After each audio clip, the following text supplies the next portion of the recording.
السلام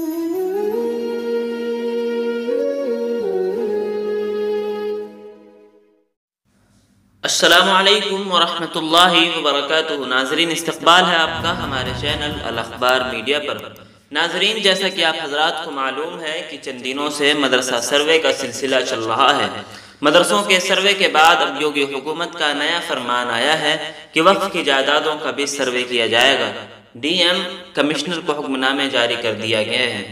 ناظرین، ابھی مدارس کے سروے کا کھیل چل ہی رہا تھا کہ اسی درمیان یوگی حکومت کا نیا فرمان جاری ہوا ہے کہ وقف کے تمام جائیدادوں کا سروے کیا جائے گا، اور کہا ہے کہ سینا ریلوے کے بعد سب سے زیادہ زمین وقف کے پاس ہے، اس لیے 1 ماہ کے اندر وقف کی تمام جائیدادوں کا سروے کرنے کا حکم جاری کیا ہے۔ ناظرین، اگر سروے ہو رہا ہے تو صرف یک طرفہ سروے کا کیا مطلب ہے؟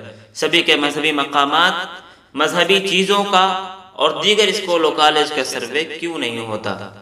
ناظرین، اس ویڈیو کے متعلق آپ کی کیا رائے ہے کمنٹ باکس میں ضرور لکھیں۔ ویڈیو کو لائک اور شیئر بھی فرما دیں۔